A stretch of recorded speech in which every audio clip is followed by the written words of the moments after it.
Salam sejahtera, Bapak Ibu, seluruh jemaat GCC, hamba-hamba Tuhan, dan seluruh umat Kristen dimanapun Anda berada. Senang sekali berjumpa kembali dengan Anda semua melalui ibadah live streaming tentang pengajaran-pengajaran Alkitab. Hari ini kita akan melanjutkan pelajaran kita dengan tema Allah Esa. Pengajaran ini disampaikan melalui satu link YouTube kami, Bible Teaching Ministry. Sebelum kita masuk ke dalam pengajaran, terlebih dulu kita akan mendengarkan sebuah lagu, Ku Punya Allah, yang disampaikan oleh Bapak Pendeta Jonathan Prawira. Mari kita nikmati pujian penyembahan ini sebagai pengantar bagi kita untuk masuk ke sesi pelajaran hari ini.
Bapak Ibu yang saya kasihi, kita sudah mendengarkan satu pujian.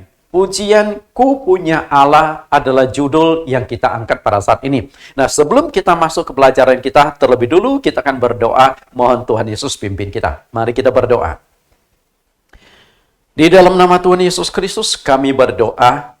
Terima kasih Tuhan, penyertaan-Mu, berkat perlindungan-Mu tetap Engkau berikan di dalam kehidupan kami. Karena kami sadar bahwa hidup kami bukan kami yang tentukan. Semua manusia ada di tangan Allah. Ketika kami masih diberikan kesempatan hidup, berarti Allah menghendaki agar kami tetap menghasilkan karya-karya. Apapun karya itu wujudnya memberikan dampak positif kepada semua manusia. Hari ini kembali kami belajar tentang kebenaran firman-Mu. Tuhan berkenan menyertai, memimpin, membuka hati dan pikiran kami. Karena pelajaran yang akan kami kupas pada hari ini termasuk topik yang cukup berat. Bukan hanya kepada jemaat, namun juga berat bagi hamba-hamba Tuhan. Supaya kami memiliki pemahaman yang sama tentang entitas Allah. Terima kasih Tuhan, kami siap mendengarkan kebenaran firman-Mu. Di dalam nama Yesus Kristus kami berdoa. Amin. Bapak Ibu, seperti yang saya katakan bahwa pelajaran hari ini berat. Karena memang tema yang kita angkat saat ini satu tema panjang tapi cukup berat. Tema mengenal pribadi Allah yang Maha Esa. Saya sudah siapkan 20 judul untuk mengupas tema pemahaman kita tentang Allah Esa ini. Karena selama ini umat Kristen mayoritas menganut konsep bahwa Allah itu Tritunggal. Sedangkan pemahaman saya bahwa Allah itu tunggal, Allah itu Esa. Nah, bagaimana kedua konsep yang berbeda ini kita coba jembatani supaya memiliki pemahaman yang sama. Karena itu dari 20 judul ini, yang pertama mengenal dan menyembah Allah yang benar. Kedua, pentingnya mengenal Allah yang benar. Tiga, Allah yang benar adalah Allah yang Maha Esa. Dan yang keempat, mengenal Allah di Perjanjian Lama dan Perjanjian Baru. Nah, yang akan kita kupas pada hari ini adalah judul yang keempat, mengenal Allah di Perjanjian Lama dan Perjanjian Baru. Yang kelima, 3 fase konsep tentang entitas Allah di Alkitab. Yang keenam, awal mula munculnya konsep Allah Tritunggal. 7, peristiwa munculnya 3 pribadi Allah di Alkitab. 8, Bapa, Anak, dan Roh Kudus. Matius 28 ayat 19, apakah itu 3 pribadi Allah? Yang ke-9, kata kita dalam Kejadian 1 ayat 26, Allah berbicara dengan siapa? Yang ke-10, Bapa adalah kiasan dari Yesus Kristus. Yang ke-11, aku dan Bapa adalah satu. Yohanes 10:30. 12, Yesus ada di sebelah kanan Allah Bapa. Yang ke-13, Allah Tritunggal dari sudut pandang Yesus. Yang ke-14, Allah YHWH. Apakah itu nama Allah Bapa? Yang ke-15, siapa nama Allah Bapa yang sesungguhnya? 16, Yesus adalah Allah yang inkarnasi menjadi manusia. 17, Yesus Kristus adalah juru selamat tunggal. 18, Yesus adalah Allah yang benar dan layak disembah. 19, menyembah dalam roh dan kebenaran. Yohanes 4:24. Dan yang terakhir, aktif di luar kebenaran adalah kesia-siaan. Bapak Ibu, apa yang 20 judul yang saya sajikan ini masih memungkinkan mengalami perubahan, masih memungkinkan bertambah. Kalau berkurang tidak mungkin, masih memungkinkan bertambah. Karena sepanjang saya menggali materi yang satu ini, seringkali Tuhan memberikan tuntunan, membukakan pikiran-pikiran, sehingga mau tidak mau, saya harus koreksi, saya harus tambah, saya harus perbaiki, supaya pemahaman kita terhadap topik yang satu ini menjadi lengkap. Nah, hari ini kita akan belajar judul yang keempat, Allah Esa. Mengenal Allah di Perjanjian Lama dan di Perjanjian Baru. Kita akan masuk ke materi pembahasan kita pada saat ini. Di dalam Alkitab, atau Alkitabnya umat Kristen maupun umat Katolik, terbagi menjadi 2 bagian yang disebut sebagai 2 perjanjian. Kedua bagian itu tersebut adalah perjanjian lama dan perjanjian baru. Inilah dua bagian yang tidak bisa dipisahkan. Orang Kristen tidak bisa hanya pegang perjanjian lama dan juga tidak bisa hanya pegang di perjanjian baru. Karena ini satu kesatuan. Untuk mengenal Allah secara tuntas, mengenal Allah secara lengkap, maka kita harus tetap menggunakan dua bagian atau dua perjanjian ini. Bangsa Yahudi hanya memegang perjanjian lama sehingga pengenalan mereka kepada Allah itu menjadi tidak lengkap. Ibarat sebatang pohon. Dan pohon itu, dari batangnya sampai ke bawah, sampai ke akar-akarnya itu adalah perjanjian lama. Sedangkan di perjanjian baru adalah dari batang ke atas. Artinya dahannya, daunnya, bunganya, buahnya. Karena itu kalau kita potong satu pohon di bagian batang saja, kita tidak akan tahu di bawah ini, akar ini pohon apa. Misalnya pohon durian kah, pohon jambu kah, atau pohon apapun. Seringkali batang pohon itu banyak memiliki kesamaan-kesamaan. Tapi dengan atasnya baru kita tahu, oh ini pohon, ini buah ini. Betul? Karena itulah perjanjian lama dan perjanjian baru mengenal Allah itu dengan tepat. Kita lihat perjanjian lama. Perjanjian lama terdiri dari 39 kitab, sedangkan perjanjian baru terdiri dari 27 kitab. Dengan demikian, seluruh Alkitab yang dipegang oleh umat Kristen, ini umat Kristen ya, beda dengan yang dipegang oleh Katolik. Karena di Katolik memiliki kitab-kitab sisipan yang lain. Kita lihat totalnya ada 66 kitab. Ini adalah pelajaran yang sangat mendasar. Semestinya ini adalah satu topik pelajaran mengenal tentang Alkitab. Dan itu semua ada di dalam link YouTube kami, Bible Teaching Ministry. Ada 6 atau 7 sesi pemahaman tentang Alkitab. Karena itu, seharusnya kedua perjanjian, baik perjanjian lama maupun perjanjian baru, itu harus mengalami konsistensi yang benar, memperkenalkan Allah yang benar. Tidak mungkin di perjanjian lama memperkenalkan Allah demikian, lalu perjanjian baru memperkenalkan Allah mengalami perubahan. Seharusnya itu sama ketika kita bisa menarik benang merah, menjembatani perjanjian lama dengan perjanjian baru. Karena sumber penulisan Alkitab itu sama, yaitu Roh Kudus, yaitu Roh Allah sendiri. Karena itulah ketika kita mengenal Allah, harus kita koneksikan perjanjian lama dengan perjanjian baru. Seharusnya Allah di dalam perjanjian lama dengan Allah di perjanjian baru itu sama. Kita lihat konsep tentang Allah di perjanjian lama dan perjanjian baru. Di perjanjian lama kita kutip Ulangan pasal yang ke-6 ayat yang ke-4. Dengarlah hai orang Israel, Tuhan itu Allah kita dan Tuhan itu Esa. Lalu bagaimana dengan perjanjian baru? Apakah Tuhan yang Esa di perjanjian lama mengalami perubahan menjadi Allah Dwi Tunggal atau Allah Tritunggal? Ternyata tidak. Kita lihat penegasan dari Tuhan Yesus sendiri. Markus pasal yang ke-12 ayat yang ke-29.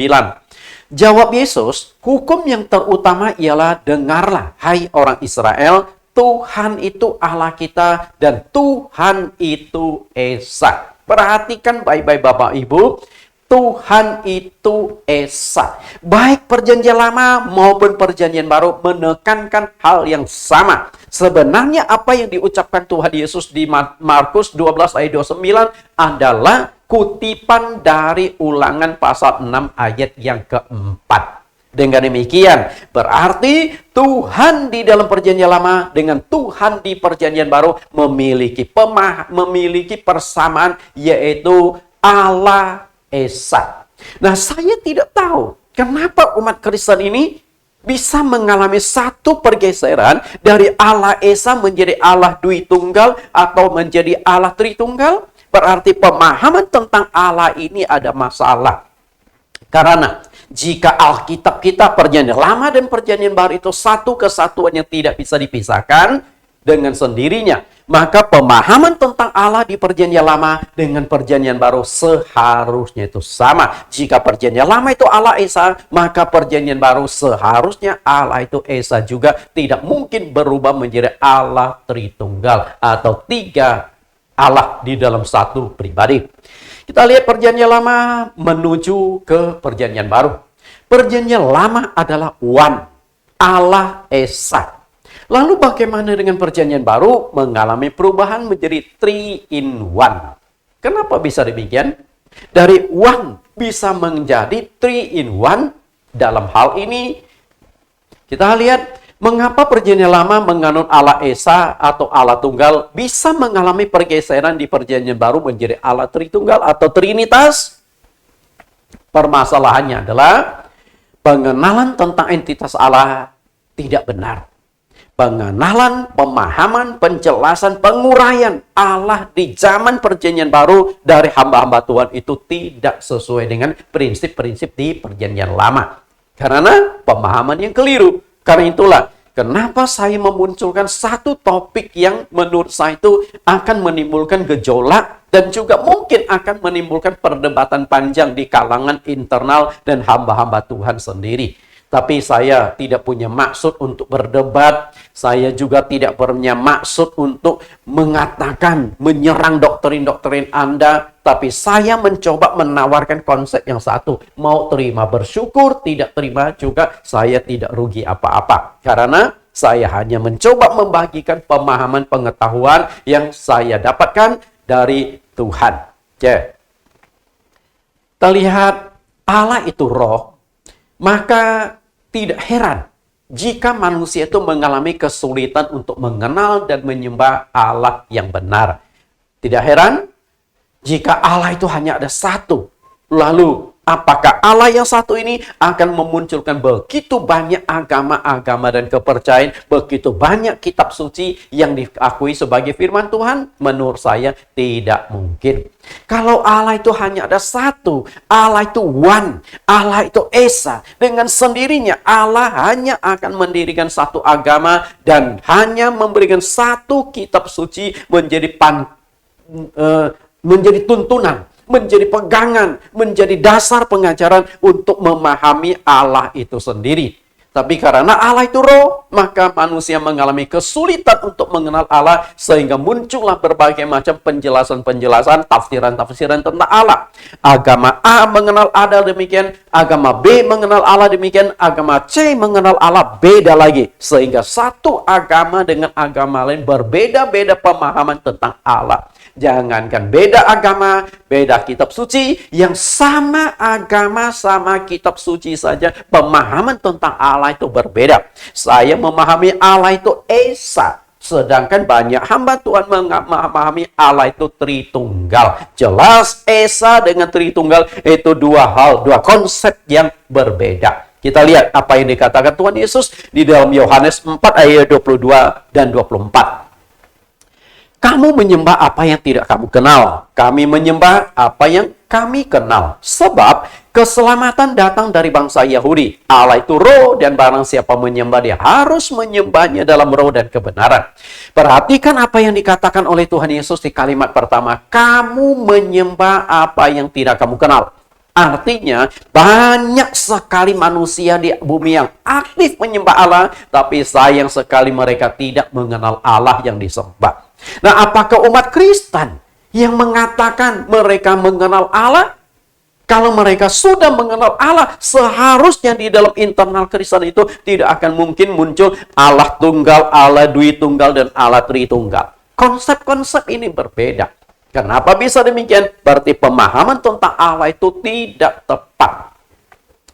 Yesus katakan menyembah Allah yang benar harus menyembahnya dalam roh dan kebenaran. Nah, menyembah dalam roh karena Allah itu adalah roh, maka kita tidak bisa mewujudkan Allah dalam bentuk materi. Nah, ini saja sudah dilanggar oleh satu kelompok besar yang memegang Alkitab. Mereka membuat patung-patung, membuat benda-benda materi, menyembahnya. Sama juga ketika kita membuat salib lalu kita sembah, membuat gambar-gambar tentang Yesus kita sembah. Nah, kita itu sudah tidak sesuai lagi penyembahan dengan roh. Karena Allah itu materi. Tidak boleh mewujudkan Allah dalam bentuk khas cetakan. Tidak boleh wujud kesenian ataupun ukiran-ukiran apapun. Karena Allah itu roh, dengan sendirinya tidak boleh mewujudkan Allah dalam bentuk materi. Kemudian menyembah dalam kebenaran. Kebenaran itu apa? Selama ini kita seringkali mendengar kebenaran, dan kebenaran. Lalu kebenaran itu apa? Di dalam Yohanes pasal 17 ayat yang ke-17, Tuhan Yesus berkata, "Kuduskanlah mereka dalam kebenaran dan firman-Mu adalah kebenaran." Berarti kebenaran itu adalah firman Tuhan, kebenaran itu adalah Alkitab. Maka ketika kita mau menyembah Allah, harus menyembah sesuai dengan apa yang tertulis di dalam Alkitab.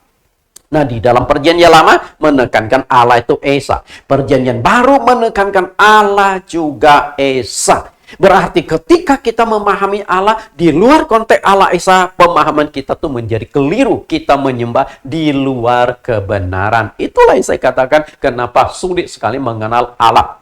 Mengenal Allah dalam perjanjian lama dan mengenal Allah dalam perjanjian baru.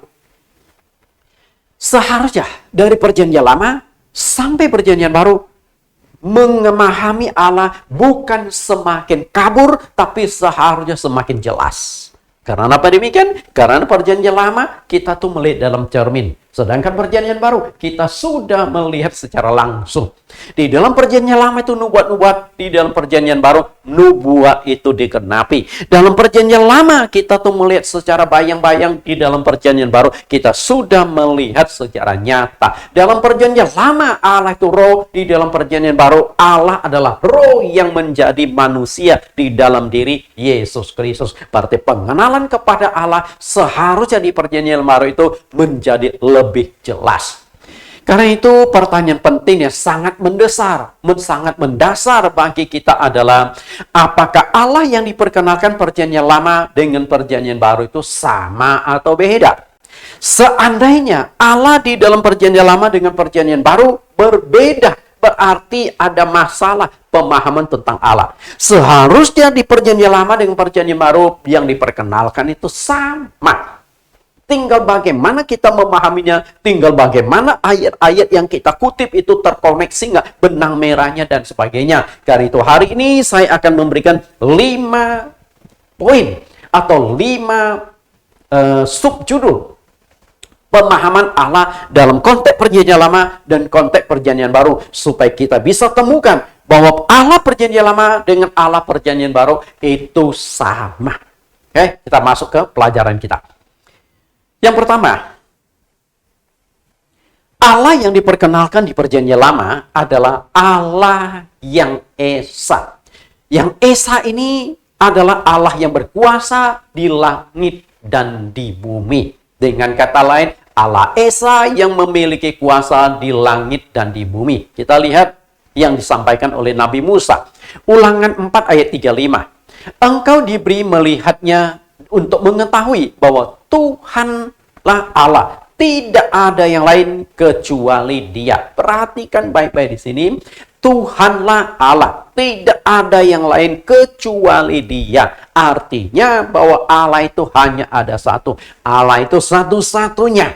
Okay? Karena Allah itu satu-satunya, otomatis di luar itu bukan Allah. Walaupun banyak yang akan menyamakan diri sebagai Allah. Iblis berusaha memunculkan Allah-Allah yang lain, Allah-Allah kecil, Allah-Allah palsu, supaya manusia salah menyembah. Karena itu ketika kita menyembah Allah tidak tepat pada Allah yang dikatakan oleh Nabi Musa di dalam Ulangan 4 ayat 35, berarti kita sudah salah sembah. Nah, ketika kita salah sembah, maka bukan Allah Esa yang kita sembah, tetapi Allah yang lain. Ayat 39, sebab itu ketahuilah pada hari ini dan camkanlah bahwa Tuhanlah Allah yang di langit di atas dan di bumi di bawah. Tidak ada yang lain. Karena Allah itu hanya ada satu. Dengan sendirinya penguasa langit dan bumi juga satu. Maka di kalimat kedua, tidak ada yang lain. Artinya, Dia satu-satunya Allah, penguasa langit, penguasa di bumi. Nah, kalau Dia menjadi penguasa langit dan bumi, seharusnya Dia adalah pemilik langit dan bumi. Dengan sendirinya, Dia adalah pencipta langit dan bumi. Bisa tangkap sampai sini, Bapak Ibu? Karena itulah kita lihat, Allah itu satu-satunya penguasa di langit dan di bumi. Lalu, penguasa satu-satunya langit dan bumi. Kita coba koneksikan dengan perjanjian baru. Kira-kira siapakah yang dimaksudkan di sini? Perjanjian baru, siapakah Allah Esa?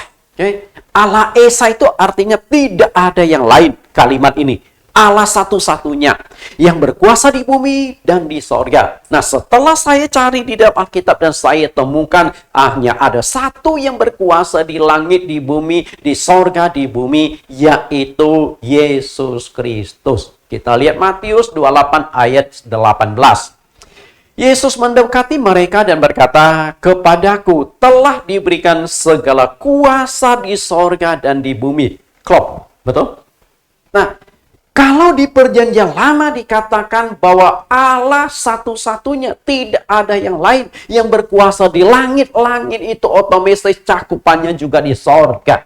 Karena selama ini ketika kita berbicara tentang sorga, kita menunjuknya ke langit. Ketika Tuhan Yesus terangkat ke sorga, juga naik ke langit, ditutup oleh awan-awan. Dan kita tidak tahu langit yang mana, intinya langit itu mencakup segala sesuatu yang ada di atas. Selama ini kita selalu menjelaskan sorga itu selalu kita menunjuk atas. Betul? Dengan sendirinya langit, bumi, sorga, dunia ada di dalam kuasa Yesus Kristus. Setelah dia bangkit dari kematian, dia mengatakan kepada seluruh umat yang percaya kepadanya, seluruh pengikutnya, terutama murid-muridnya, bahwa telah ada di tanganku segala kuasa di sorga maupun di bumi. Clear kan? Berarti Allah dalam perjanjian lama dengan Allah perjanjian baru seharusnya sama. Siapakah dia? Yesus Kristus. Di perjanjian baru ditegaskan bahwa Allah itu Esa. Dan Yesus Kristus itu adalah pengantara Allah. Dan dia juga Esa. Kita lihat. Jadi perjanjian baru itu tetap menekankan bahwa Allah itu Esa. Tidak berubah menjadi dwi tunggal atau tritunggal. Karena yang dikatakan Musa di Ulangan 4 ayat 39 kalimat bawah itu tidak ada yang lain. Nah, kalau tidak ada yang lain berarti dia satu-satunya. 1 Timotius pasal 2 ayat 5. Karena Allah itu Esa, dan Esa pula dia yang menjadi pengantara antara Allah dan manusia, yaitu manusia Kristus Yesus. Kalau Allah itu hanya ada satu, dengan sendirinya pengantara antara Allah dengan manusia juga hanya ada satu. Dengan kata lain, satu-satunya nabi, satu-satunya rasul, satu-satunya pengantara yang menghubungkan Allah dengan manusia adalah Yesus Kristus. Maka jika ada yang mengaku sebagai penghubung atau sebagai pengantara selain Yesus Kristus, maka itu menjadi tanda tanya.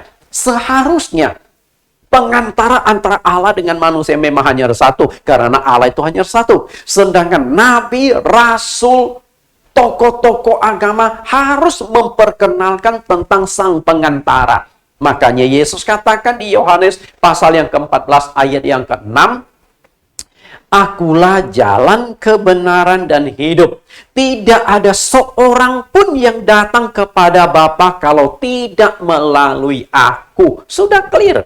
Tidak ada pengantara lain. Karena itu kalau kita benar-benar ingin berhubungan dengan Allah, harus lewat Yesus Kristus. Apapun agama kepercayaanmu, kalau tidak lewat Yesus Kristus, engkau tidak akan terkonek dengan Allah. Engkau tidak akan sampai kepada Allah. Karena dia adalah satu-satunya pengantara antara Allah dengan manusia. Luar biasa kan penjelasan di dalam Alkitab? Kita lihat. Yesus Kristus yang dipercaya sebagai salah satu dari Tritunggal menegaskan bahwa Allah itu Esa. Kalau 1 Timotius pasal 2:5 itu penjelasan Rasul Paulus bahwa Allah itu Esa, maka pengantaranya itu Esa juga, yaitu Yesus Kristus. Tapi secara pribadi yang Yesus Kristus yang oleh penganut Allah Tritunggal dianggap sebagai bagian dari Tritunggal itu, yaitu Bapa, Anak, dan Roh Kudus. Nah, bagian dari Yesus Kristus adalah posisinya sebagai anak. Nah, sang anak yang bagian Tritunggal itu berkata bahwa Allah itu Esa. Oke? Allah itu Esa. Allah itu Tuhan. Nah, kalau Allah itu Esa, bagaimana kita menjelaskan tentang yang tiga ini? Jelas tiga itu tidak bisa dikatakan Esa.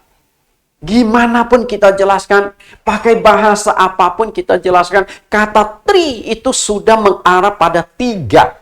Oke? Bukan one. One, two, three. 1, 2, 3. Sehingga kita tidak bisa berkata one dengan three itu sama. Enggak. Kalau one dengan three itu sama, enggak ada istilah three in one. Tidak ada istilah tiga, misalnya 3 in 1, kopi, kita minum kopi 3 in 1, ada gula, ada susu, ada kopinya. Kalau one ya one itu gula, atau susu, atau kopi itu one. Tapi kalau digabung ya 3 in 1. Bapak Ibu yang saya kasih, gimana pun sulit untuk dijelaskan secara logika. Jika Yesus Kristus sudah tegaskan bahwa Allah itu Esa, mengapa kita sebagai umat Kristen masih tetap ngotot, tetap bertahan bahwa Allah itu Tritunggal? Bukankah kita mencoba menentang apa yang Yesus tegaskan bahwa Allah itu tunggal, Allah itu Esa? Lalu yang kedua, kita sudah memahami bagian pertama. Yang kedua, kita lihat Perjanjian Lama dan Perjanjian Baru. Allah yang diperkenalkan di Perjanjian Lama adalah Sang Pencipta. Dialah yang menciptakan segala sesuatu. Saya yakin 100% bahwa semua hamba Tuhan, baik di Katolik maupun Kristen, setuju bahwa di Perjanjian Lama Allah itu adalah Sang Pencipta. Oke, kita lihat dulu ayat-ayatnya. Ayub pasal yang ke-9, ayat yang ke-4, 7, dan 8. Ayub pasal 9 ayat yang keempat, Allah itu bijak dan kuat. Siapakah yang dapat berkeras melawan dia dan tetap selamat? Ayat 7, yang memberi perintah kepada matahari sehingga tidak terbit dan mengurung bintang-bintang dengan meterai, yang seorang diri membentangkan langit dan melangkah di atas gelombang-gelombang laut. Bapak Ibu perhatikan bagaimana Ayub itu melukiskan tentang Allah. Dia berkata Allah itu bijak dan kuat. Kuat itu menunjukkan Allah itu perkasa, Allah itu maha kuasa. Nah, karena dia maha kuasa, maka dia itu bisa menjadi Sang Pencipta. Dan Ibrani 11 ayat 1-3 menjelaskan bagaimana proses penciptaan itu menggunakan firman. Dan itu terkoneksi juga dengan Kejadian pasal 1 dari ayat 2 dan seterusnya. Berfirmanlah Allah, jadilah ini. Berfirmanlah Allah, jadilah itu. Jadi Allah melakukan penciptaan itu tanpa materi. Dia hanya tinggal berkata dan semuanya terwujud.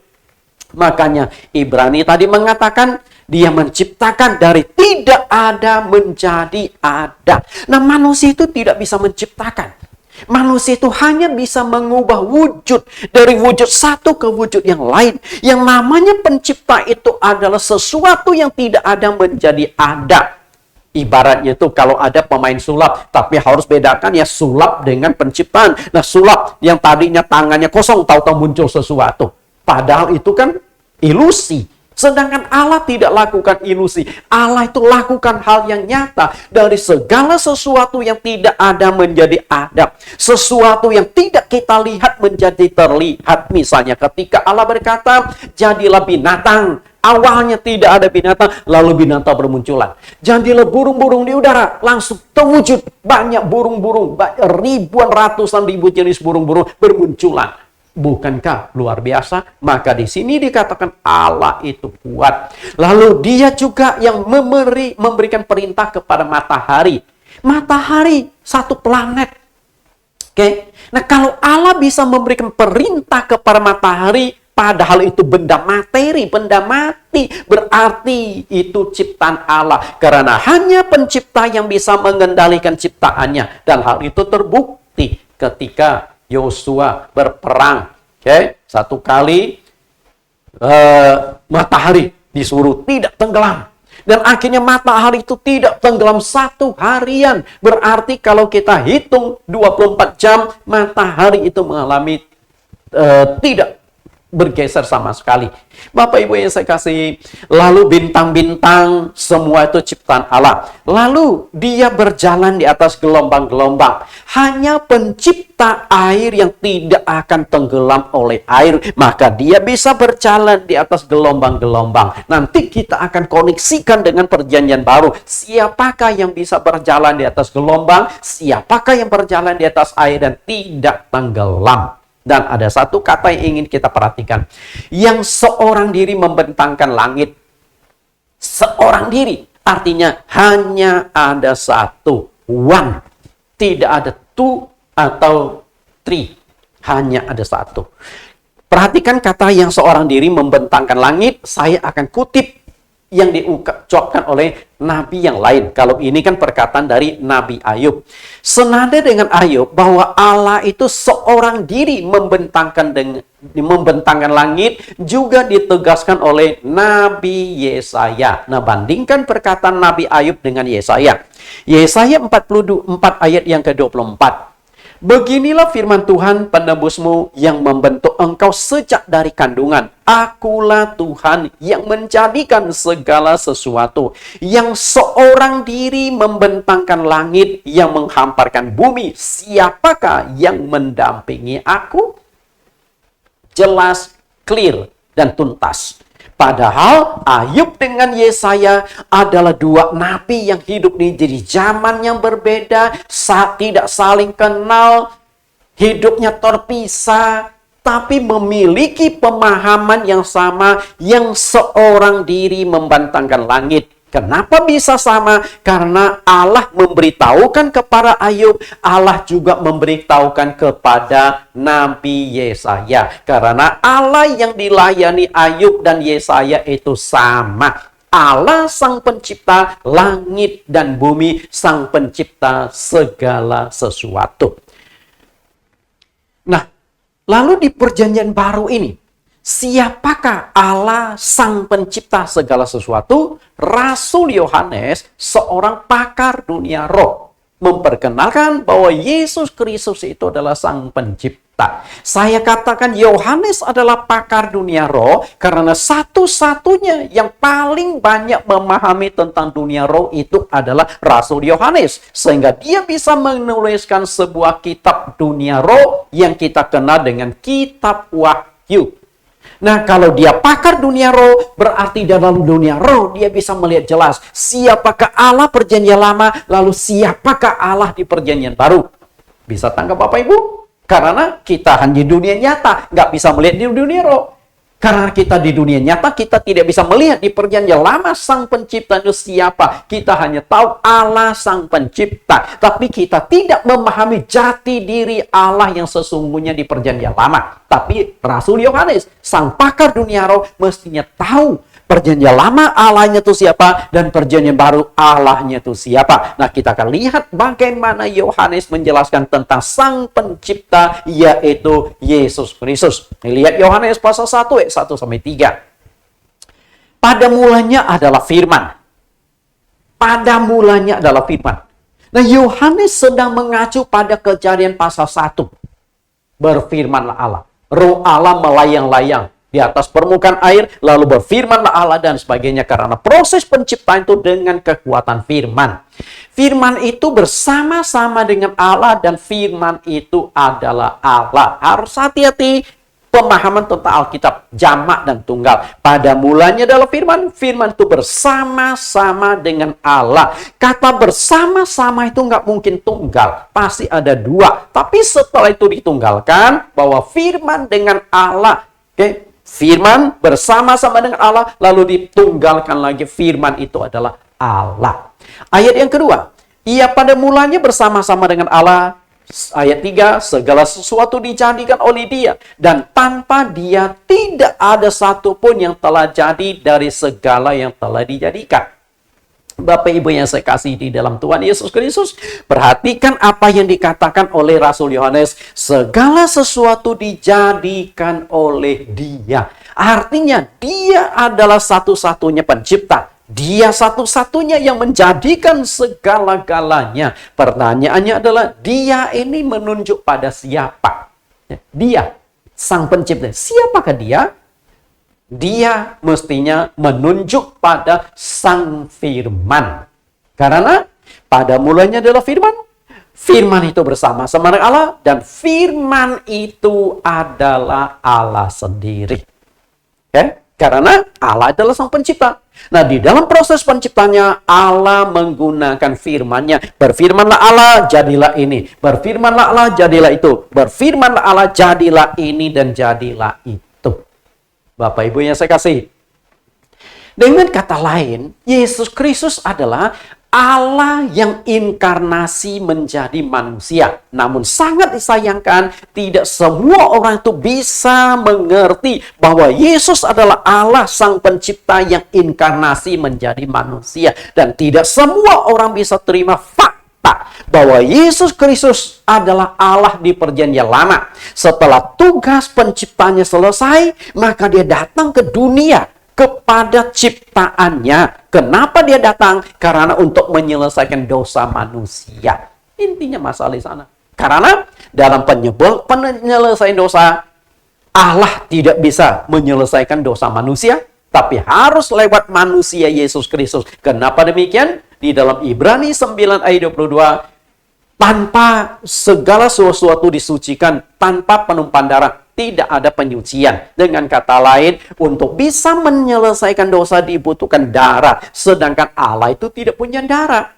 Bagaimana supaya Allah itu punya darah? Maka Allah harus menjadi manusia. Karena itulah Yesus Kristus datang ke dunia untuk menyelesaikan dosa manusia. Tidak lain, darah yang ditumpahkan di Bukit Golgota adalah darah Allah sendiri. Kita lihat Yohanes 1 ayat 1 dan 14. Bagaimana proses Allah inkarnasi menjadi manusia. Pada mulanya adalah firman. Firman itu bersama-sama dengan Allah. Dan firman itu adalah Allah. Perhatikan, firman itu adalah Allah. Oke? Nah, setelah itu kita masuk ke ayat 14-nya. Firman itu telah menjadi manusia. Firman adalah Allah dan firman menjadi manusia. Mestinya Anda bisa nangkap yang dimaksudkan firman menjadi manusia itu siapa? Tidak lain Yesus Kristus.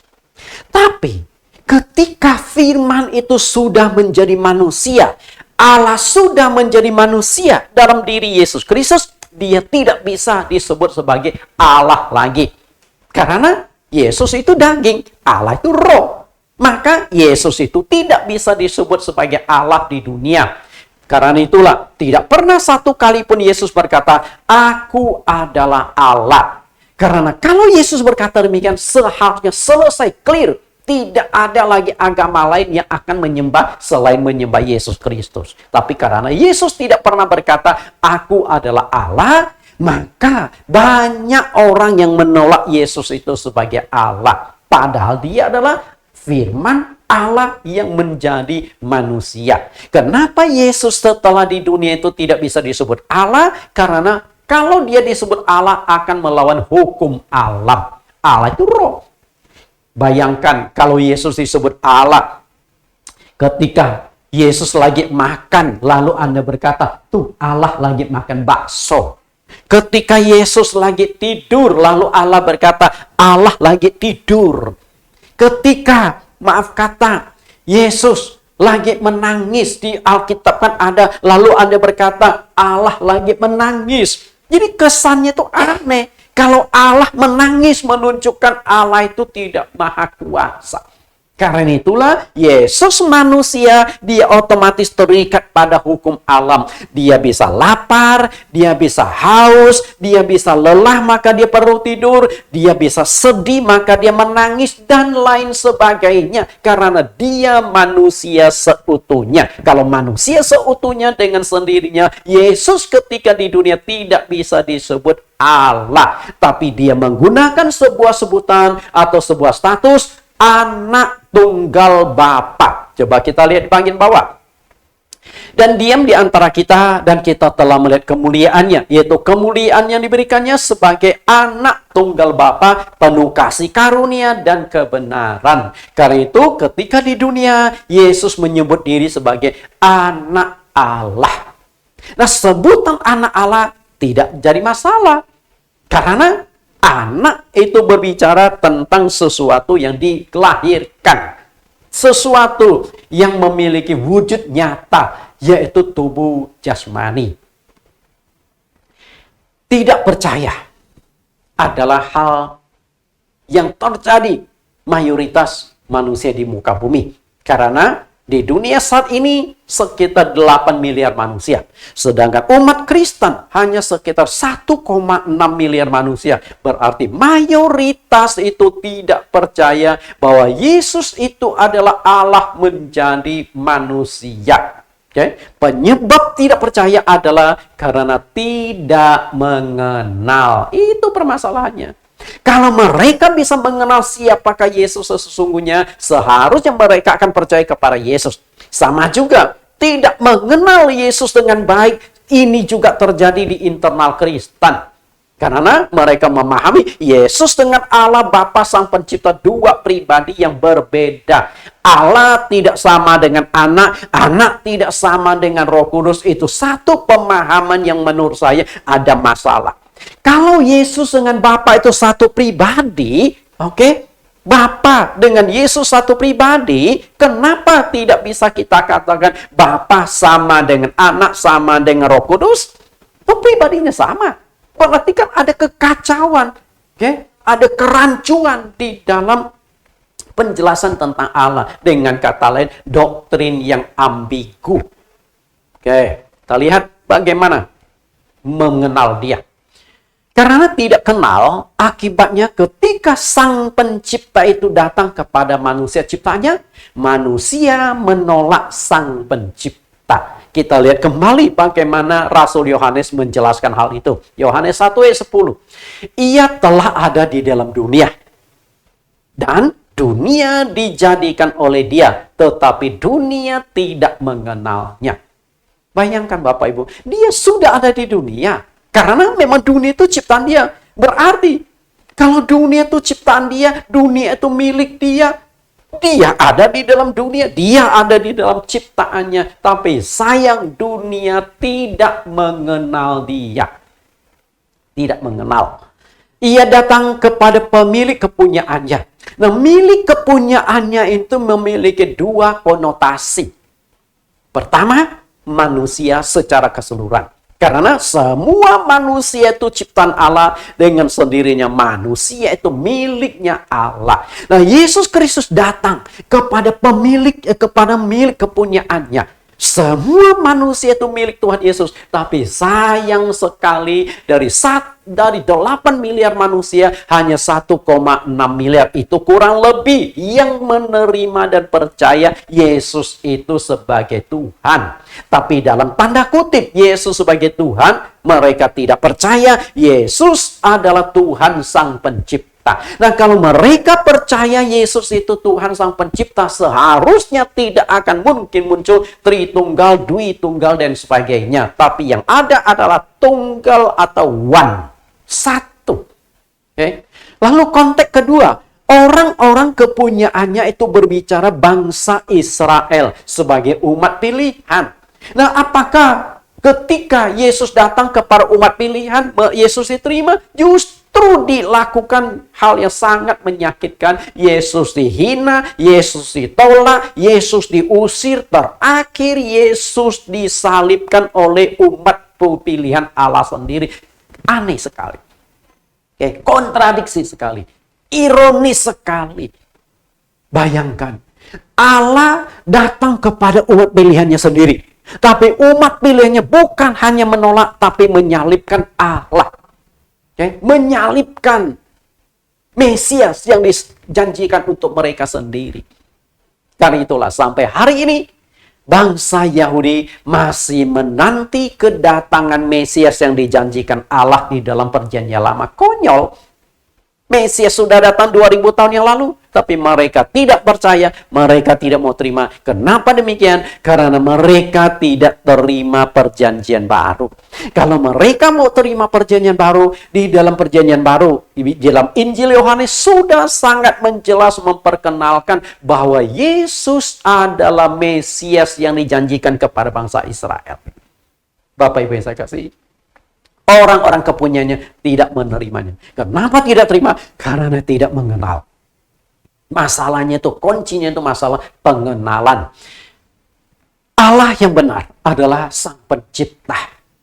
Oke? Allah yang benar adalah Sang Pencipta. Allah yang Maha Esa adalah Allah Sang Pencipta. Saya yakin semua orang setuju, semua agama setuju, termasuk bangsa Yahudi sendiri setuju bahwa Allah yang benar adalah Allah yang Maha Esa, Sang Pencipta segala-galanya. Semua orang bisa terima agama apapun itu. Tapi masalahnya akan muncul ketika kita berkata bahwa Yesus Kristus itu adalah Sang Pencipta.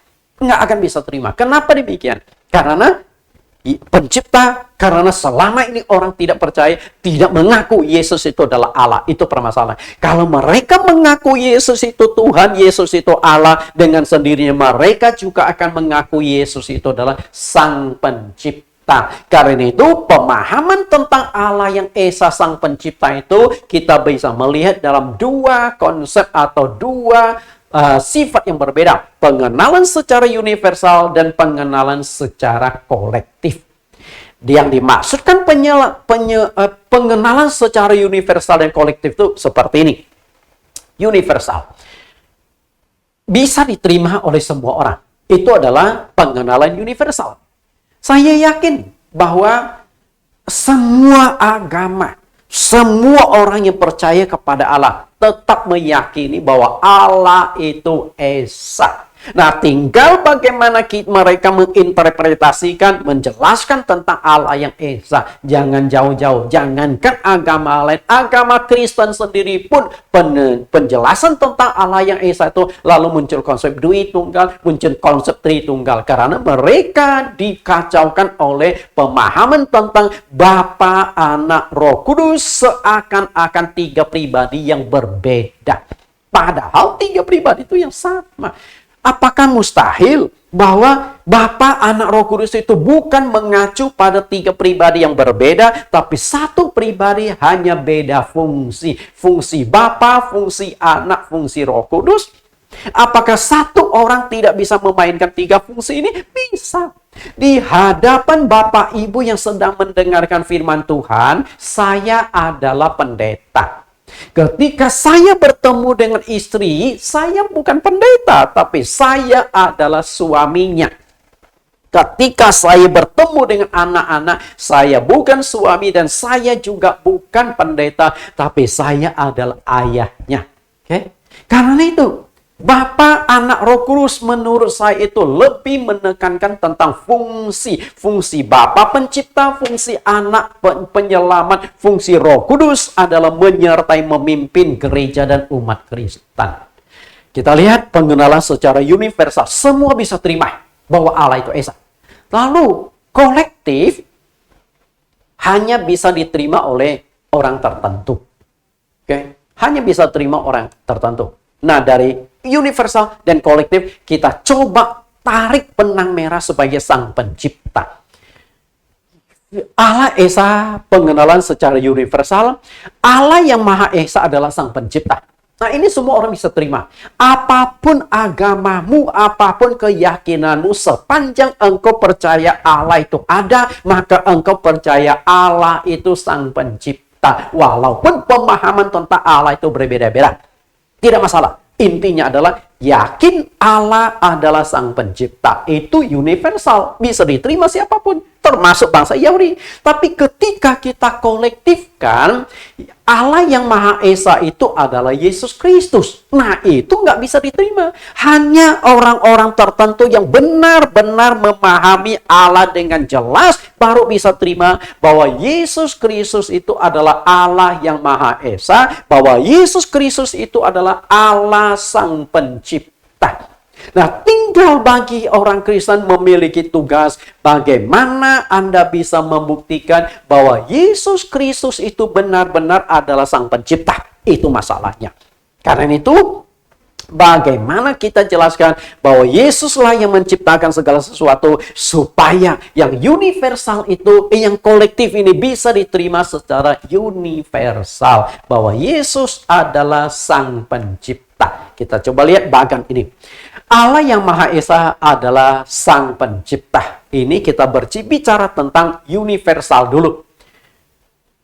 Pencipta alam semesta. Saya berikan garis besar saja, pencipta alam semesta dan pencipta segala makhluk. Nah, pencipta alam semesta, dialah yang menciptakan matahari, bulan, bintang. Dialah yang menciptakan langit, bumi, planet. Dialah yang menciptakan air dan udara. Itu Sang Pencipta. Oke? Kemudian, menciptakan segala makhluk.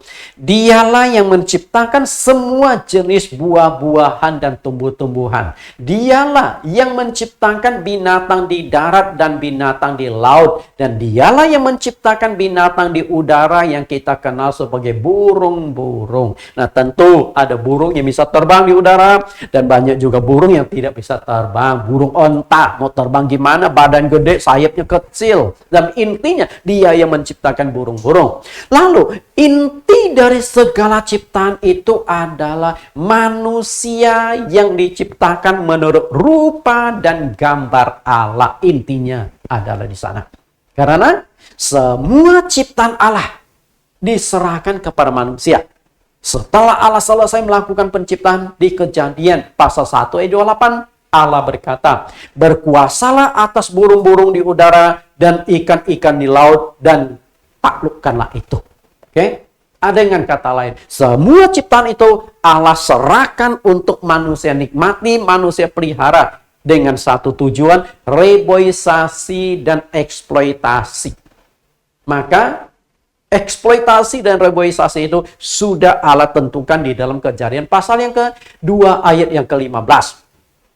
Tuhan berkata kepada manusia, peliharalah dan rawatlah apa yang sudah diciptakan oleh Allah. Bapak Ibu yang saya kasihi, kita lihat. Allah yang Maha Esa adalah Sang Pencipta. Nah, yang menjadi pertanyaan mendasar kita adalah, apakah benar Yesus Kristus Sang Pencipta semua ini? Oke? Apakah Yesus Sang Pencipta semua ini? Nah, kita lihat. Bagian ini kita coba buktikan bahwa Yesus adalah Sang Pencipta. Tadi kita lihat, Dia berkuasa atas ciptaannya. Dan Dia berkuasa atas diri manusia. Karena sentral dari ciptaan semuanya itu adalah manusia yang diciptakan menurut rupa dan gambar Allah. Kita lihat dulu, Dia berkuasa atas ciptaannya. Meredakan angin ribut. Hanya pencipta angin yang bisa kendalikan angin. Anda setuju? Manusia nggak bisa kendalikan angin. Nah, hanya pencipta angin yang bisa mengendalikan angin. 1/3 murid-murid ada di danau. Dan angin itu begitu kencang membuat ombak begitu dahsyat, perahu mereka mulai kemasukan air. Dan saat itu Yesus lagi tidur di buritan kapal. Dan setelah Yesus dibangunkan oleh murid-muridnya, Yesus berkata, "Hai angin, teduhlah, tenanglah." Langsung sekejap angin itu jadi teduh. Laut itu seperti danau. Bayangkan, sekejap, bukan pelan-pelan. Artinya angin itu seakan-akan hidup dan takluk kepada Sang Pencipta. Nah, bagaimana mungkin terjadi kalau bukan Sang Pencipta? Nggak mungkin. Logika apapun tidak akan masuk. Ini bukan sulap, ini bukan sihir. Hanya pencipta angin yang berkuasa atas angin. Lalu, berjalan di atas air. Ayub mengatakan Allah Sang Pencipta berjalan di atas gelombang. Nah, itu dibuktikan oleh Yesus Kristus. Dia berjalan di atas gelombang. Oke? Hanya pencipta air yang tidak takluk oleh air. Hanya pencipta air yang tidak akan ditenggelamkan oleh air. Hanya Sang Pencipta air yang bisa berdiri dan berjalan di atas air. Bisa tanggap Bapak Ibu? Nah, di air tentu banyak makhluk hidup, banyak ikan-ikan. Nah, hanya Sang Pencipta ikan yang bisa kendalikan ikan-ikan di laut. Satu kali Murid-murid Tuhan Yesus pergi ke danau, menjala. Semalam-malaman mereka menjala ikan. Berulang kali jala diturunkan, naik, turunkan. Tidak seekor ikan pun yang mereka dapatkan. Pagi-pagi Yesus datang ke pantai Danau Tiberias. Yesus bertanya, "Hai anak-anak, apakah kalian punya lauk pauk?" Mereka jawab, "Nggak ada." Yesus berkata, "Turunkan jalamu di sebelah kanan perahu." Lalu mereka turunkan jala. Dan Anda tahu, mereka narik jala itu 153 ekor ikan besar-besar. Bayangkan, semalaman mereka jala ikan, kemana ikan itu pergi? Saya yakin dikendalikan Yesus agar tidak nabrak jaring mereka. Karena Yesus pengendali ikan, Yesus pencipta ikan. Karena Yesus tuh tidak suka mereka kembali jadi nelayan. Mereka tuh sudah dijadikan penjala ikan menjadi penjala manusia. Setelah Yesus ditangkap, disalibkan, kemudian mati, lalu bangkit, mereka mulai kehilangan penghidupan, mereka kembali menjadi penjala ikan. Kalau malam itu mereka dapat banyak ikan, mereka akan lupa tugas utamanya sebagai rasul-rasul. Makanya Yesus kendalikan ikan, tidak nabrak jaring mereka. Nah, pagi-pagi baru Yesus datang. Nah, ketika Yesus datang, Yesus juga bisa kendalikan ikan-ikan di laut menabrak jaring mereka. Berarti Yesus adalah pencipta ikan itu sendiri. Hanya pencipta ikan yang bisa kendalikan ikan. Oke? Kemudian mengutuk pohon ara.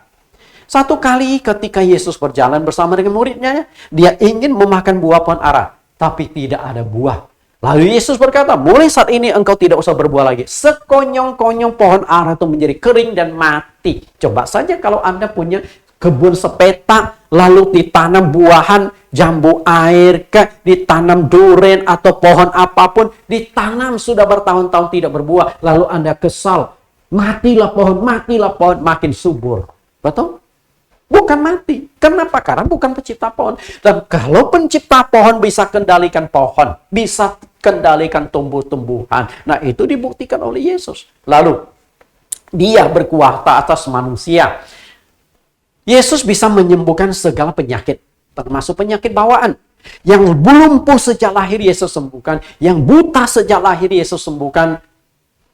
Apalagi yang kurang? Kemudian, Yesus bisa menyembuhkan berbagai macam penyakit. Hanya pencipta tubuh manusia yang berkuasa, berotoritas penuh atas tubuh manusia. Dan ada satu lagi yang lebih dahsyat, yaitu membangkitkan orang yang sudah mati. Hanya Allah, sang pemilik kehidupan, yang bisa menghidupkan orang yang sudah mati. Rohnya sudah keluar dari tubuh. Dia tarik, diambil lagi roh di dunia lain, masukkan ke dalam tubuh. Dan itu dibuktikan oleh Yesus Kristus dengan membangkitkan Lazarus yang sudah mati 4 hari. Dan sudah bau, sudah rusak seluruh organ tubuhnya. Tapi Yesus datang, "Lazarus, keluar!" Nah, orang yang sudah mati 4 hari itu keluar dari kubur dan seluruh badannya masih diikat dengan kain kafan. Hidup lagi itu Lazarus. Karena itu hanya Allah yang berkuasa atas rohnya manusia. Apakah kurang lengkap? Bapak Ibu yang saya kasihi, kalau kurang lengkap, semua bukti bahwa Yesus Kristus itu adalah Sang Pencipta tercatat di dalam Alkitab. Tinggal Anda gali, tinggal Anda baca, dan tinggal Anda imani bahwa Yesus Kristus adalah Allah Sang Pencipta. Allah yang menjadi pencipta di Perjanjian Lama, muncul di Perjanjian Baru dalam diri Yesus Kristus. Kita lihat yang ketiga. Oke. Yang ketiga, Allah yang diperkenalkan di Perjanjian Lama adalah Allah yang disembah oleh Abraham. Saya munculkan tokoh Abraham karena tokoh yang satu ini sangat penting. Karena dari Abraham muncul 3 agama besar di dunia. Agama Yudaisme. Agama Yudaisme itu adalah agama yang dianut bangsa Yahudi. Karena nenek moyang bangsa Yahudi memang Abraham. Nah, berarti dari bangsa Abraham muncullah kitab suci, Perjanjian Lama. Lalu dari Abraham muncullah Kristen yang terbagi Kristen Katolik dan Kristen Protestan. Lalu dari Abraham muncullah agama Islam. Karena Islam pun mengakui Abraham itu adalah nenek moyang mereka yang disebut Nabi Ibrahim. Kita lihat Abraham nih. Abraham adalah nenek moyang bangsa Yahudi. Abraham itu mengenal Allah cukup baik. Karena itu Abraham disebut sahabat Allah. Kita lihat ayatnya. Abraham adalah sahabat Allah. Yakobus pasal 2 ayat 23. Dengan jalan demikian, genaplah nas yang mengatakan, lalu percayalah Abraham kepada Allah, maka Allah memperhitungkan hal itu kepadanya sebagai kebenaran. Karena itu Abraham disebut sahabat Allah. Perhatikan kata sahabat Allah. Bapak Ibu, perhatikan kata sahabat Allah. Karena ada sesuatu yang akan kita gali lebih dalam tentang kata sahabat Allah. Sahabat Allah dalam perjanjian lama sampai perjanjian baru, banyak tokoh-tokoh hebat, banyak tokoh-tokoh penting, tokoh-tokoh besar, tokoh-tokoh yang bukan hanya dipakai Allah untuk menulis firman-Nya, tapi dipakai Allah untuk melakukan perkara-perkara besar. Dilengkapi dengan tanda heran, dan mujizat-mujizat. Siapa yang tidak kenal yang namanya Nabi Musa? Itu tokoh yang luar biasa. Bahkan Musa mayatnya pun dikuburkan oleh Allah sendiri. Di Ulangan pasal 34 dikatakan, selain Nabi Musa, tidak ada lagi nabi-nabi lain yang dikenal Allah, disertai Allah dengan kuasanya. Tapi ketika kita lihat Abraham, lebih istimewa lagi, dia disebut sahabat Allah. Jadi, yang namanya sahabat, itu levelnya itu lebih tinggi dari nabi, lebih tinggi dari rasul. Bisa tangkap? Karena nabi dan rasul itu utusan. Kalau sahabat itu orang yang bisa berada di samping Allah sendiri. Kita lihat sahabat ini, seorang tidak akan mungkin bisa menjadi sahabat Allah. Dengan kata lain, manusia tidak akan mungkin menjadi sahabat Allah kalau manusia itu tidak istimewa di mata Allah. Harus benar-benar istimewa. Nah, kalau dia adalah sahabat, berarti Abraham itu mengenal Allah dengan baik. Karena hanya sahabat yang bisa mengenal saling dekat. Yang namanya sahabat, Bapak Ibu, tidak ada rahasia. Itu sahabat. Satu kali, ketika Allah datang untuk memusnahkan kota Sodom dan Gomora, ada kalimat, berpikirlah Allah, apakah aku akan merahasiakan rencanaku untuk menghancurkan kota Sodom dan Gomora? Allah sampai berpikir, dan akhirnya Allah tidak mau ada rahasia antara dia dengan Abraham. Lalu dia ceritakan kepada Abraham, aku datang untuk lihat kota Sodom dan Gomora, aku mau hancurkan kalau memang sudah parah. Lalu di sanalah akhirnya Abraham itu melakukan doa syafaat. Allah Tuhan, kalau ada 50 orang yang benar, apakah engkau akan musnahkan? Tuhan berkata, enggak mau. Kalau betul ada 50 orang, aku tidak akan musnahkan. Lalu Abraham turunkan dari 50, 45, dari 45, 40, kemudian 35, sampai ujung-ujungnya Abraham berkata, Tuhan, kalau di kota Sodom Gomora ada 10 orang yang benar, apakah engkau akan hancurkan kota itu? Tapi faktanya Allah tetap menghancurkan, menunggang-balikkan kota Sodom Gomora dengan api dan belerang. Sebenarnya yang didoakan oleh Abraham, yang diminta itu adalah Lot, keponakannya yang tinggal di kota Sodom. Lot, istri, dan 2 orang putri Lot. Tapi kan nggak elok. Tolong selamatkanlah Lot. Enggak. Tapi Abraham bungkus dengan angka 50. Kita lihat bagaimana dekatnya hubungan antara Allah dengan Abraham itu. Abraham sahabat Allah. Siapakah Allah yang diperkenalkan Abraham di perjanjian baru? Kan judul kita hari adalah mengkoneksikan Allah perjanjian lama dengan Allah perjanjian baru. Nah, kita lihat Allah perjanjian baru yang diperkenalkan oleh Abraham itu siapa? Ternyata Allah yang dikenal oleh Abraham atau nenek moyang bangsa Yahudi di perjanjian baru adalah Yesus Kristus. Banyak ayat-ayat, banyak contoh-contoh bahwa Abraham memperkenalkan Yesus Kristus. Kita lihat Yohanes 8 ayat 53. Adakah engkau lebih besar daripada bapak kita Abraham yang telah mati? Nabi-nabi pun telah mati, dengan siapakah engkau samakan dirimu? Bapak Ibu perhatikan yang dikatakan para pemimpin Yahudi kepada Yesus. Mereka menyebut tentang Abraham sebagai nenek moyang mereka, sebagai bapak mereka. Lalu bagaimana jawab Yesus di ayat yang ke-56? Abraham bapamu bersukacita bahwa ia akan melihat hariku, dan ia telah melihatnya dan bersukacita. Perhatikan kata, Abraham sudah melihat Yesus. Abraham sudah kenal Yesus. Nah, ini tentu di konteks perjanjian lama. Karena kalau konteks perjanjian baru, Abraham sudah mati. Yesus lahir. Nah, ini berbicara di dalam konteks dunia roh, bahwa di zaman perjanjian lama, Allah yang pernah bertemu dengan Abraham. Pernah ingat? Tadi saya berbicara tentang kota Sodom dan Gomora. Dan kota Sodom dan Gomora, sebelum itu Abraham menyambut 3 orang tamu. Jadi satu kali Abraham duduk di pintu kemahnya.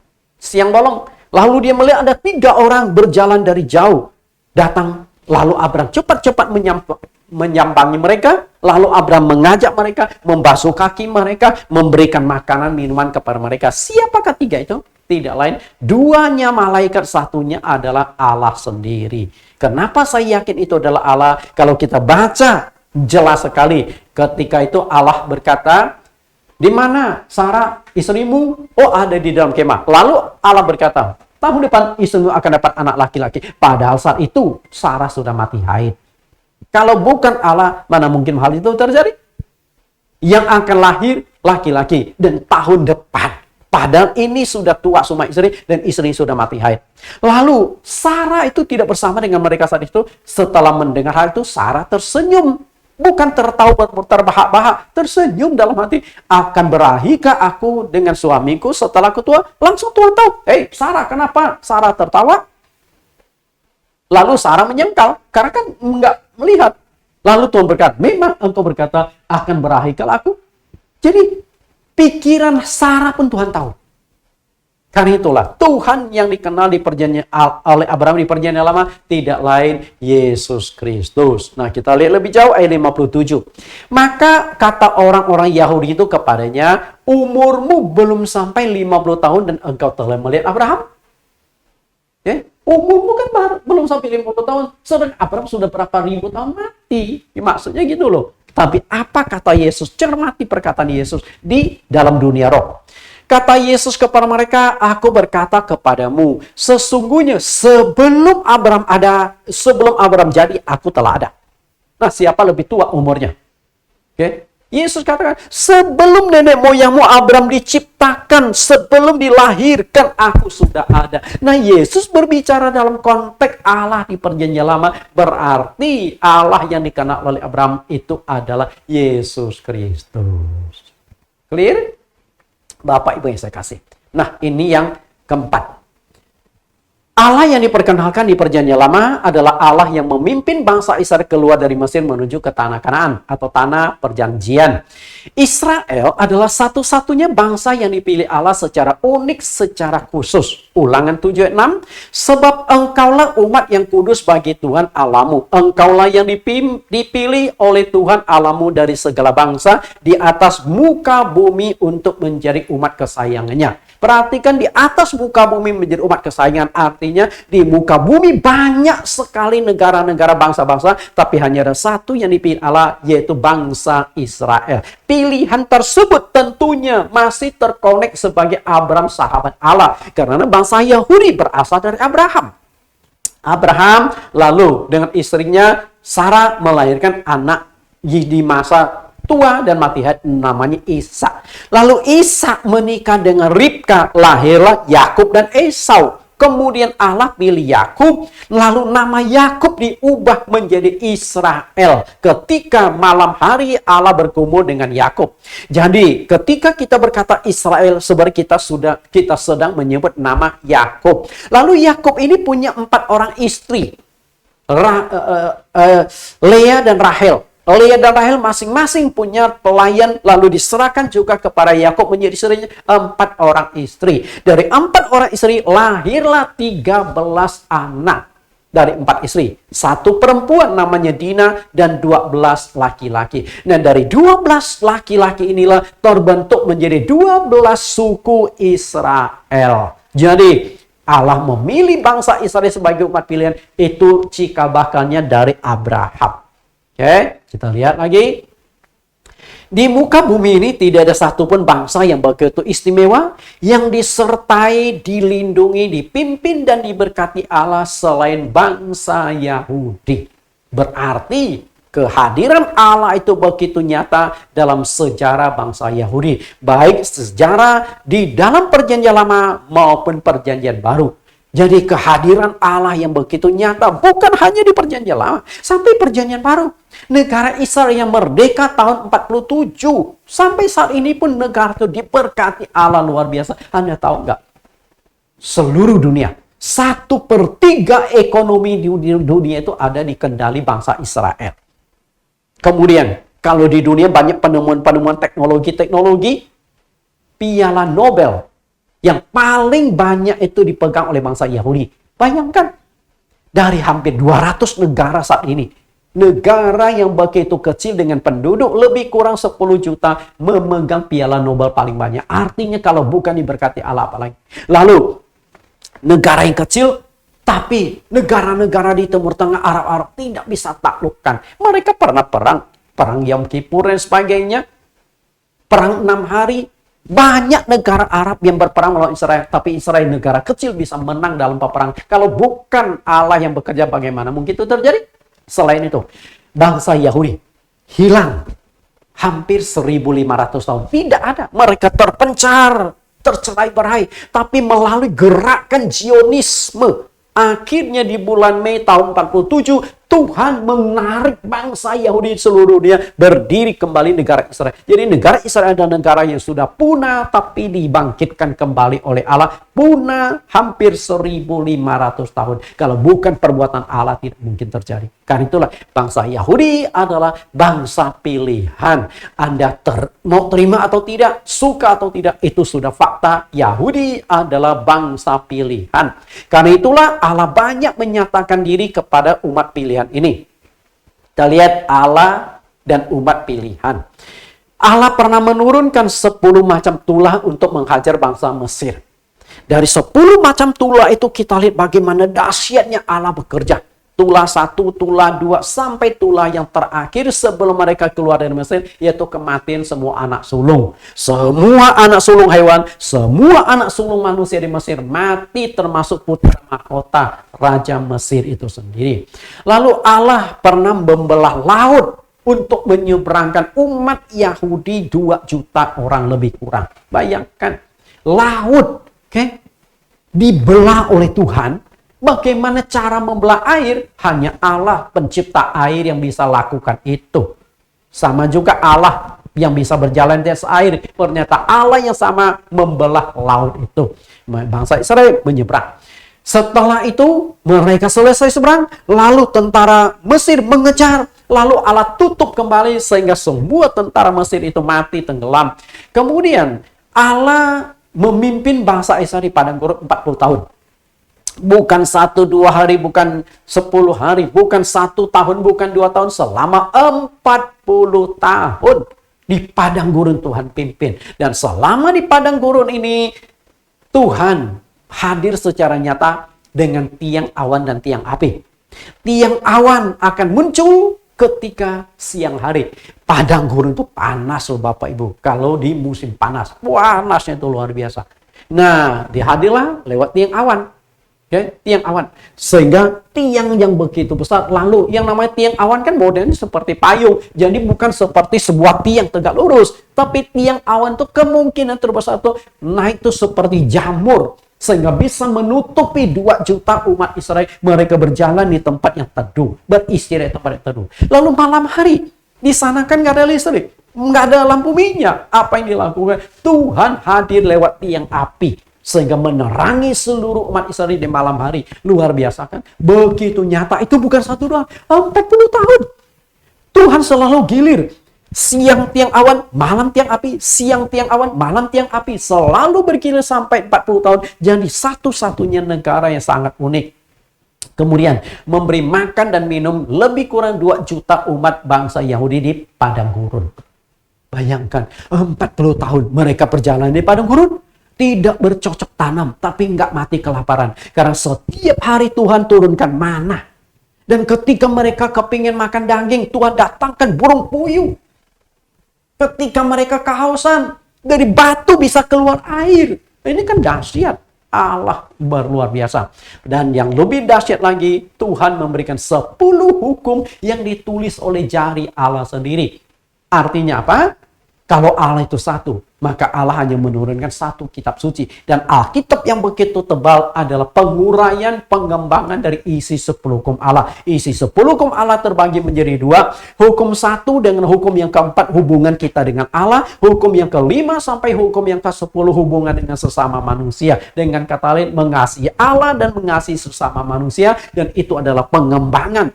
Alkitab kita yang begitu tebal, 66 kitab, adalah pengembangan dari isi 10 hukum Allah. Dan masih banyak contoh-contoh lain, perbuatan-perbuatan dahsyat yang ajaib yang Tuhan lakukan kepada umat pilihan.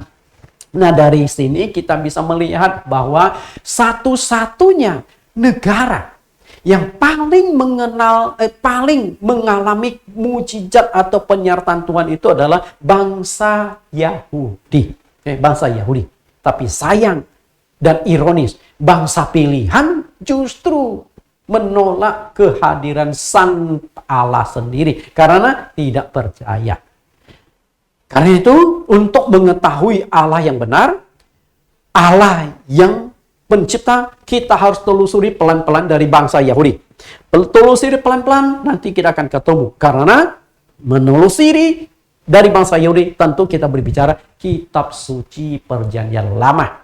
Mengenal Allah bangsa Yahudi. Kita lihat perkataan Yesus bahwa untuk mengenal Allah yang benar, memperoleh keselamatan harus lewat bangsa Yahudi. Yohanes 4:22.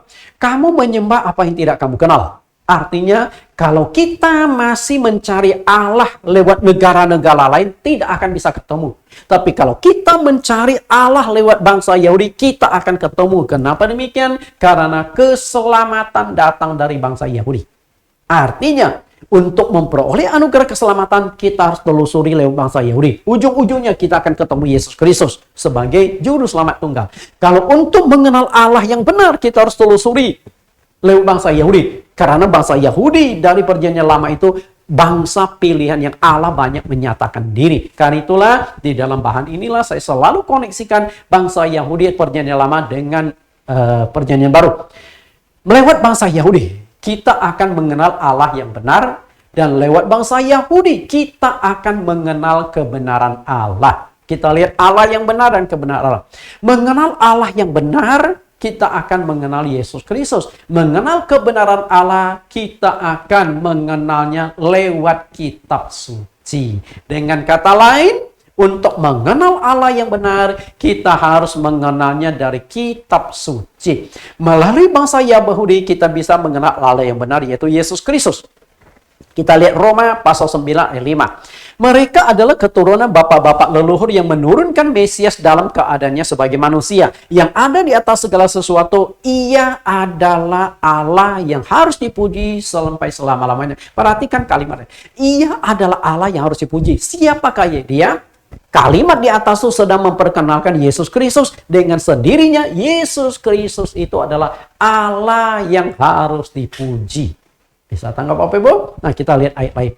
1 Yohanes 5:20. Akan tetapi kita tahu bahwa anak Allah telah datang dan telah mengaruniakan pengertian kepada kita, supaya kita mengenal yang benar. Jadi, Allah menghendaki kita mengenal yang benar, dan kita ada di dalam yang benar, dan di dalam anaknya Yesus Kristus. Dia adalah Allah yang benar dan hidup yang kekal.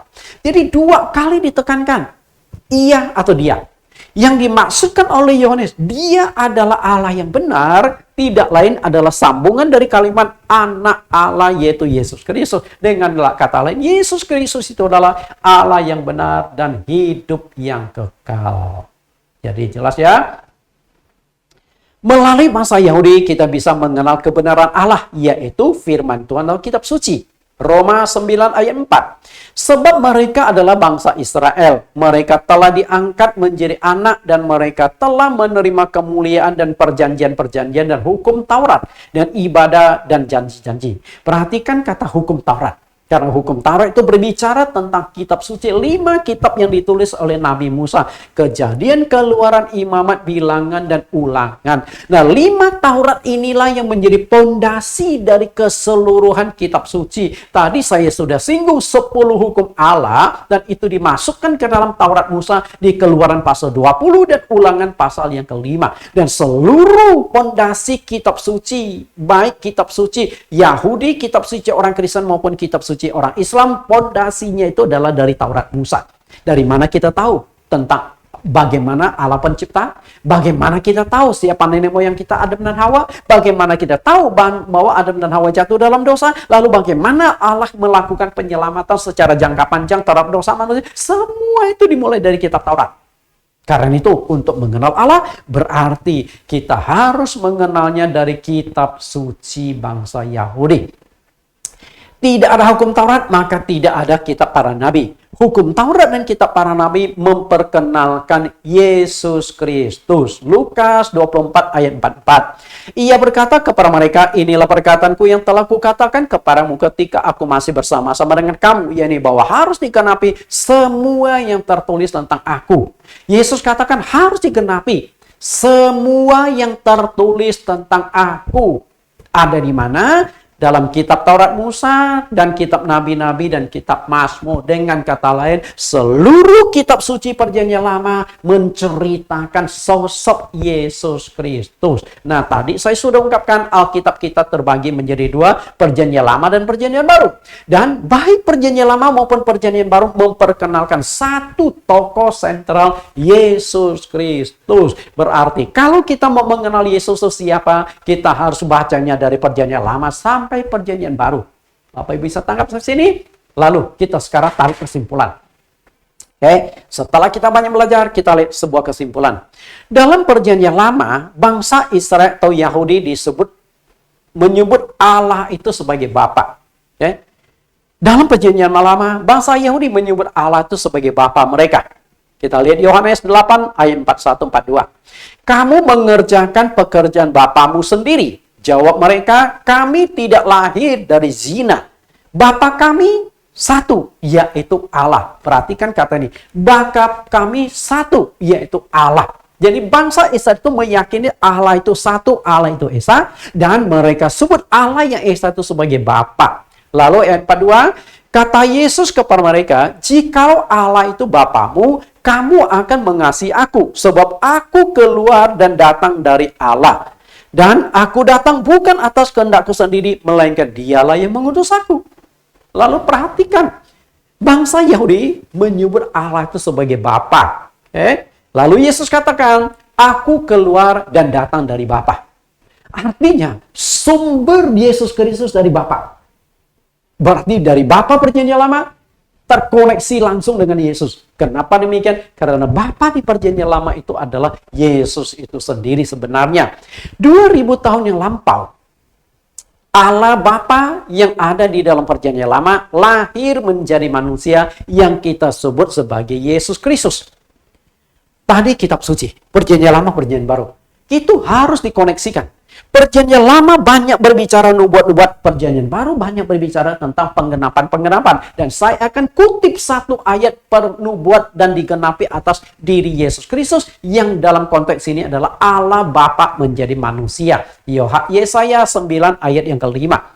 Sebab seorang anak telah lahir untuk kita, seorang putra telah diberikan untuk kita, lambang pemerintahan ada di atas bahunya, dan namanya disebut orang penasihat ajaib, Allah yang perkasa, Bapa yang kekal, Raja damai. Nah, ini sebutan untuk Yesus Kristus sebelum dilahirkan. Bapak Ibu, ini sebutan Yesus Kristus. Dalam Perjanjian Lama, sebelum Yesus lahir menjadi manusia atau inkarnasi menjadi manusia, Yesus Kristus sudah memiliki sebutan sebagai Allah yang Maha Kuasa, yaitu Allah yang perkasa, lalu Bapa yang kekal. Jadi, sebutan Allah, sebutan Bapa sudah dipegang atau dimiliki Yesus di dalam Perjanjian Lama. Nah, setelah itu dia lahir ke dunia.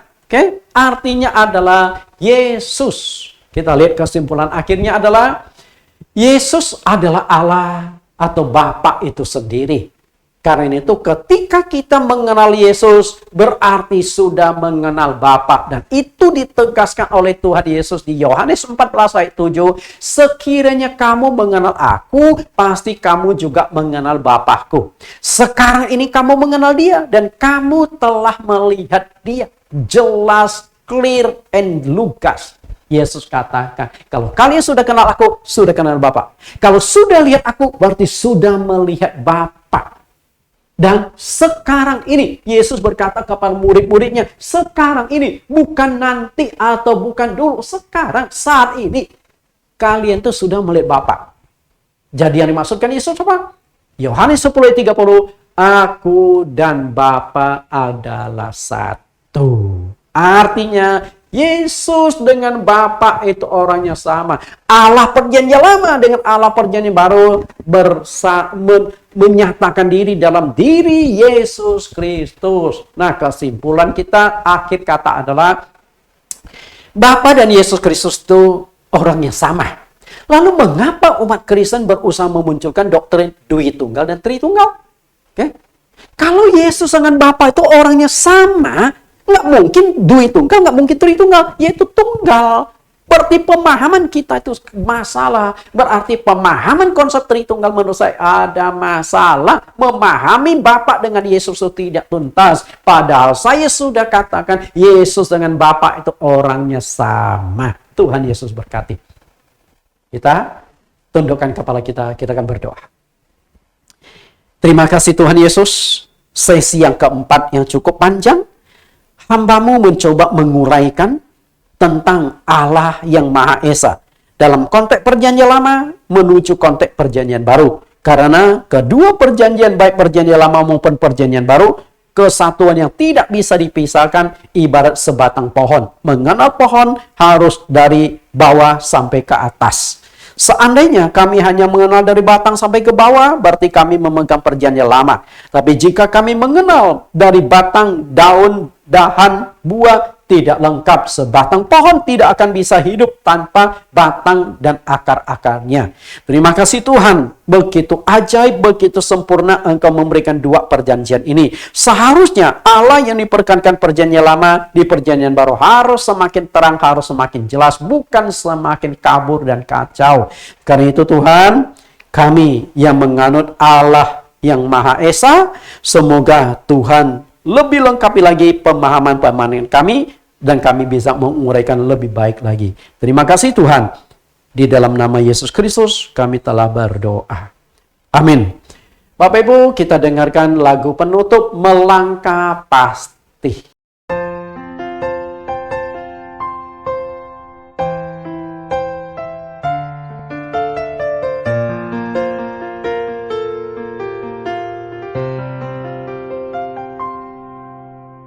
Bila tanpamu ku tak mau melangkah, Kau Tuhan yang membuat jalanku rata. Hanya denganmu ku berani bertindak, Kaulah yang meruntuhkan tembok penghalang. Tuhan yang menyertai ku melangkah pasti menuju berkah yang telah Kau janjikan. Bersamamu ku alami kebajikan, kemurahan selalu mengikutiku di setiap jalan.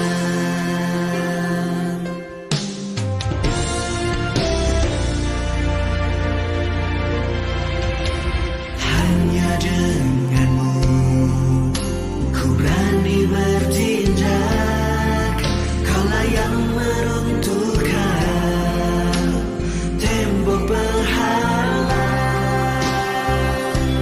Kau Tuhan yang menyertai ku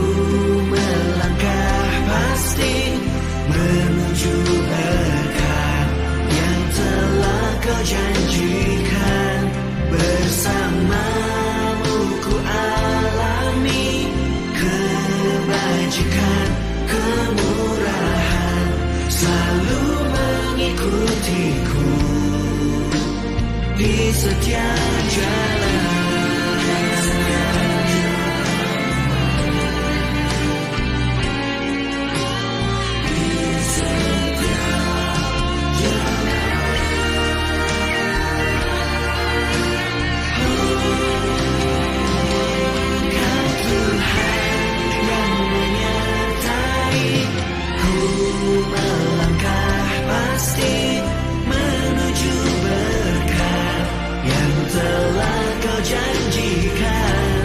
Bersamamu ku alami kebajikan, kemurahan selalu mengikutiku di setiap jalan.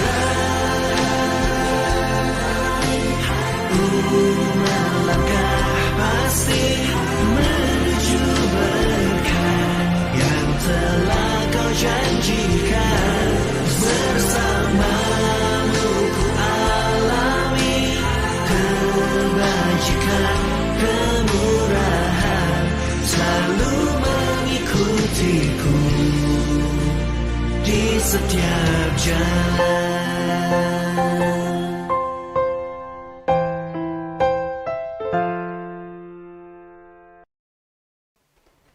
Bapak Ibu, saudara-saudari, bagi Anda yang menjadi mahasiswa Sekolah Teologi Institut Allah Teologi Allah Esa atau ITAE, setiap sesi tentang Allah Esa ini ada 10 pertanyaan. Ini adalah pertanyaan topik yang keempat dengan judul Mengenal Allah di Perjanjian Lama dan di Perjanjian Baru. Kita lihat ke 10 pertanyaan tersebut.